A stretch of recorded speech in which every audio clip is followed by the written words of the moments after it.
सामने कोई दीवार खड़ी कर दे, आप उसको लेकर आपत्ति व्यक्त करेंगे या नहीं करेंगे? आप उसका जीना मुश्किल करेंगे नहीं करेंगे? आप उसको दुनिया भर का कानून का पाठ पढ़ाएंगे या नहीं पढ़ाएंगे? जब अपने घर के सामने अगर आप ये बर्दाश्त कर लेंगे तब आप मुझे बताइएगा बाकी चीजों को। हाँ प्रियंका जी, देखिए आपने बहुत अच्छी बात की। तो सबसे पहले मैं ये कहना चाहता हूँ कि ये मुल्क संविधान से चलता है। हाँ। और जिस तरीके से सुन लीजिए, हम सभी लोगों की नैतिक जिम्मेदारी बनती है कि ये देश को संविधान से ही चलने दें। अभी आपने ये कहा कि अगर आपके घर के सामने कोई दीवार कर देगा, लेकिन यहाँ दीवार की बात नहीं है, यहाँ हमारी आस्था और हमारे मजहब की बात है, मस्जिदों की बात है। भारत के अंदर सिर्फ दो चीज निशाने पे, भारत का मुसलमान और मस्जिद। अभी जिस तरीके से सूर्य में, अरे सुन लीजिए, जिस तरीके से सूर्य में जिस तरीके से कह रहे थे, अरे हाजिर नाजिम बोलता है तो आप लोगों के पेटों में दर्द होने लगता है, मिर्ची लगने लगती है। भाई ये कौन सा है? अरे सुन लीजिए, लोकतंत्र है, जब आप लोगों को बोलने की आजादी है तो हाजिर नाजिम को भी आजादी मिलनी चाहिए। अभी हम हाजी नाजिम को सुनेंगे ताकि उन्हें पता लगे, जो वो कह रहे हैं कि मुसलमानों को टारगेट किया जाता नहीं, पूरी बोलने की इजाजत दी जाती है। बोलिए आप, रिपब्लिक भारत को इजाजत दी जाती है। प्रियंका जी सुन लीजिए, प्रियंका जी मैं दिल से रेस्पेक्ट करता हूं कि आपने इस मुल्क के अंदर हम लोगों को आजादी दी बोलने की, लेकिन कुछ लोग नहीं चाहते कि हम लोग बोलेंगे, अगर बोलेंगे तो उनके पेटों में दर्द होने लगता है, मिर्चें लगने लगती है। हाँ सुन लीजिए, मैं बात पूरी करता हूं। मैं ये कहता हूं कि ये बता दीजिए, भारत के अंदर क्या मस्जिदें ही आपको निशाने पड़ेंगे? लेकिन कुछ मंदिर भी है जहां एक पीपल का पेड़ होता है, चारों दीवारी उसके हो जाने के बाद कब जाकर मंदिर बन जाता है, हम लोगों को कभी आपत्ति नहीं होती है। घर के सामने किसी की दीवार बनी हुई मंजूर करेंगे या नहीं, इसका जवाब दीजिए। ये बता दीजिए, वो दीवार संवैधानिक है या बिना असंवैधानिक है? यही तो सवाल है। अगर अगर दीवार आचार्य राज मिश्रा जी तो जाहिर सी बात है, हो गया बस। अब आचार्य राज मिश्रा, अब ये देखिए आपको एक बात प्रियंका जी बताना चाहता हूं। जहां से मुस्लिम धर्म की शुरुआत हुई, जहां के लोग इनको तो मुसलमान ही नहीं मानते। बस अरे क्यों नहीं मानते? सऊदिया की बात कर रहा हूं। सऊदिया के लोग गलत बात आप करें। इस्लाम की पैदाइश भारत से हुई है। प्रियंका जी मेरी बात पैदाइश पहले मेरी बात सुनो। अब ठीक है, अब डिबेट कब जाकर मैं कुछ कहूंगी, आप मुझे सुनिए।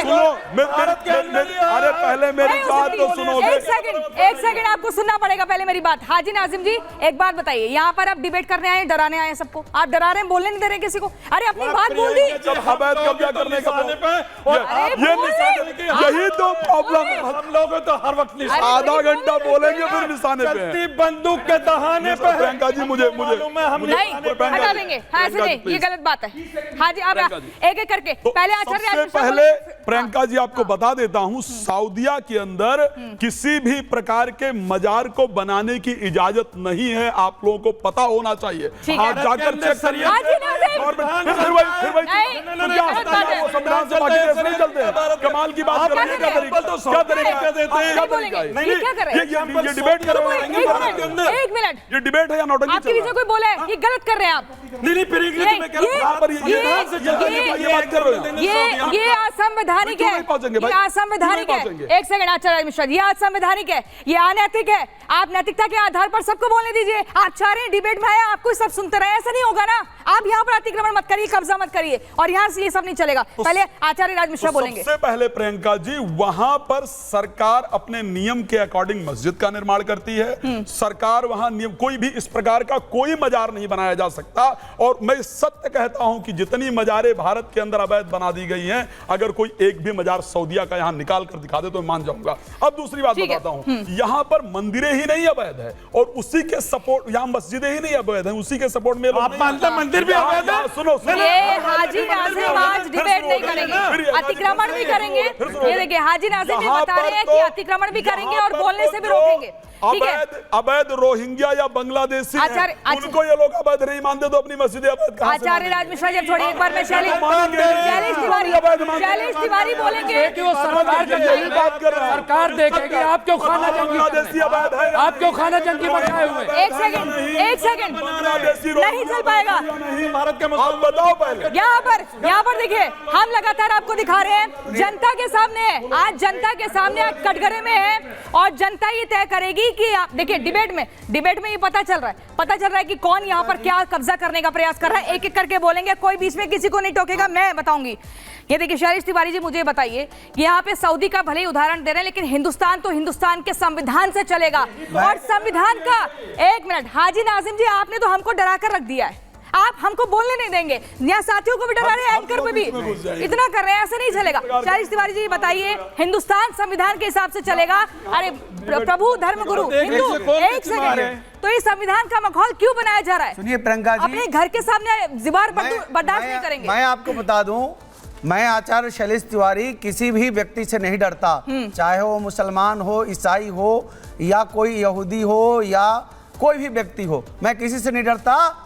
और मैं यह बता रहा हूं, कुरुक्षेत्र जो हमारा सबसे पवित्र स्थल है, महाभारत कालीन पवित्र स्थल है, वहां पर इन लोगों ने मजार बना दिया और संविधान की बार बार दुहाई देते हैं, संविधान की डर दिखा करके, जिस तरह अभी वोट बैंक को घसीटा गया, आज संविधान की दुहाई देते हैं। सबसे ज्यादा संविधान का डेमोलिशन भारत का मुस्लिम समाज करता है, या सुप्रीम कोर्ट से नहीं डरते, सुप्रीम कोर्ट को नहीं मानते, थाना को नहीं मानते, पुलिस को नहीं मानते, भारत के कानून को नहीं मानते, और सब जगह ये लोग अतिक्रमण कर रहे हैं। देश के सभी जगहों पर क्यों बनने दिया वहाँ पे है? मुझे लग रहा है कि सूर्य मैथिल जी कुछ कहना चाह रहे हैं। सूर्य मैथिल जी बोलिए। एक मिनट, शैलेश तिवारी जी, शैलेश तिवारी जी, एक सेकंड, देश की राजधानी सूर्य मैथिल जी बोलिए। एक मिनट, अरे यार प्रभु, एक सेकंड, सूर्य मैथिल जी पहले बोलिए, आपके पास मुझे ना एक बार बड़ी अच्छी लगी मुमताज आलम जी की, उन्होंने कहा कहां गया आरएसएस, कहां गया भारतीय जनता पार्टी, कहां गया बजरंग दल और कहां गया हिंदू सेना। तो मैं अपने देश के सभी ऑडियंस को यह बताना चाहता हूं कि अब आपको समझ में आ गया होगा कि आखिर हिंदुओं का रक्षक कौन है, किनको हिंदुओं का रक्षक ये लोग मानते हैं। और 4 लाइनें मुझे मुमताज आलम रिजवी जी पे फिर वो आ गई हैं याद, कि नजर नहीं है नजारों की बात करते हैं और ये जमीन पर चंद तारों की बात करते हैं। कल तक हाथ जोड़कर बस्तियों को लूटने वाले आज भरी सभा में सुधारों की बात करते हैं। कल तो ये लोग लगातार भाजपा को सांप्रदायिक कहते थे और आज ये हिंदुओं की समर्थक बता रहे हैं। तो यही असलियत है कि भारतीय जनता पार्टी जो है, एक छोटा हो गया। मुमताज आलम रिजवी बोलेंगे। अब सूर्य मैथिल जी, आपने सिक्योरिटी गार्ड है। सूर्य मैथिल जी, आपने शेरो शायरी पढ़ दी, यहाँ पर कविता पढ़ दी। अब मुमताज आलम रिजवी से भी देख लेते हैं, इनके पास क्या शेरो शायरी का जवाब है और तोड़ है। लेकिन मुमताज आलम रिजवी, एक बात बताइए, आप मुझे बिना शोर करे ये बताइए, ये धारावी में अवैध निर्माण था, हाँ या ना में बताइए? अवैध निर्माण था, अवैध मस्जिद थी? अरे बताइए ना, अभी जांच चल रही है। अगर अवैध निर्माण है तो गिराया जाएगा। मैंने कब कहा अवैध है वो गिराया जाएगा? दिल्ली में कितनी मस्जिदें गिराई गई? बवाल क्यों? फिर देखो बवाल क्यों इसलिए हुआ होगा क्योंकि एक चीज को टारगेट किया जा रहा है। अगर आप पूरी धरावी है तो पूरी धरावी गिराइए, कोई बवाल नहीं होगा।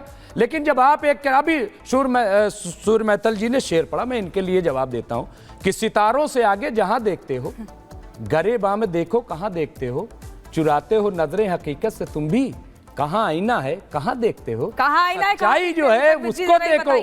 दीपक विज जी बताएंगे कहां आईना है और कहां देखते हैं।